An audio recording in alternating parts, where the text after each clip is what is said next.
That was fun. I'm gonna go home and get in trouble now. I need to figure out what's going on with this. This is so loose. I don't know if I need to stick something in there or what. But every time I do anything, it pulls back. This one does just fine, but that one, I don't know. Let's go meet up with a couple of other guys that I rode with this weekend. I don't know what they got planned. I'm mostly going because one of them wants to get into moto vlogging. He has a YouTube channel and he uploads footage, but it's just of him riding. It's like he has it mounted somewhere on his bike. He doesn't talk, so I was gonna kind of talk to him about it, I guess. Because we always need more motor vloggers. We need motor vloggers.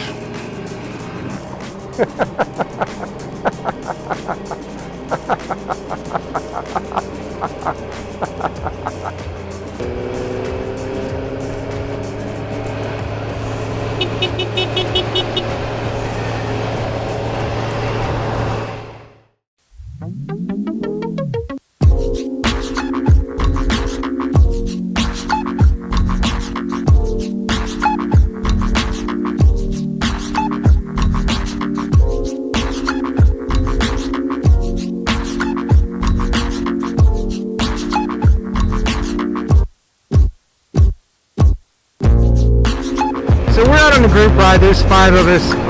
3 of the guys are the guys that I rode with this weekend up to the moto meet, and then I've got Austin's father is riding with us. So we've got some young guys, 20 years old or so, and then a couple of older dudes. I think his dad's probably in his mid to late 40s. I'm not entirely certain. Yeah, we're just out riding. We're going to ride out to Wimberley, and then I think I'm going to head back. I'm probably already out too late as it is. But one of the things I want to talk about doing group rides, and I didn't really talk about this while we were doing the group ride this weekend. It's really sketch at times. If you don't know who you're riding with and how they're riding, it can really ruin a ride. It's like if you go back and watch that video, you'll see that somebody went off the road, and I don't know if they wrecked or they just couldn't turn quick enough. I didn't see enough of it to know what had happened, and I didn't want to stop and find out. But a lot of the times when you go out riding with somebody, you know, you have a guy like Austin up here. He's got a lot of hours in the seat, and he can ride really well. He knows how far he can push his bike and himself. But you get guys like me where I have a good idea of where I'm at with myself and how far I can push my bike. But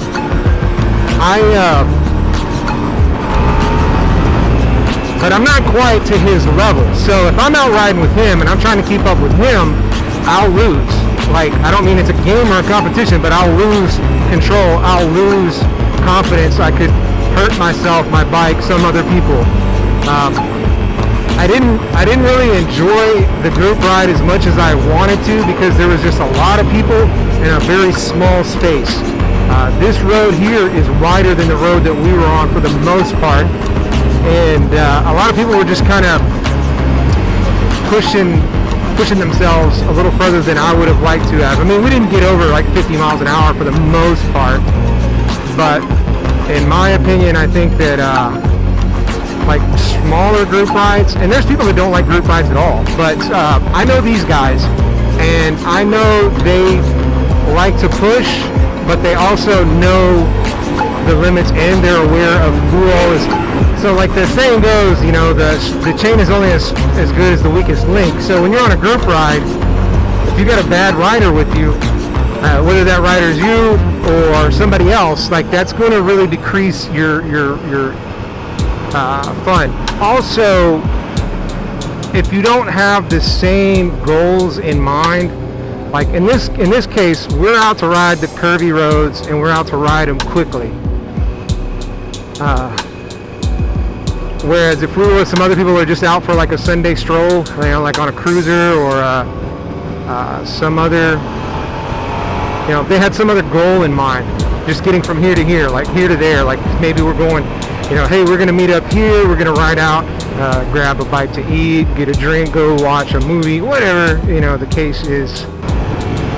So if you're going on a group ride, make sure you know the guys. And if you don't know the guys, don't be macho. Don't try to show off. Don't try to be better. Don't race. I mean, once you get into a group and you know who rides, how everybody rides, and what the, you know, the point and the goal of everything is, then you can get a little nuts with it.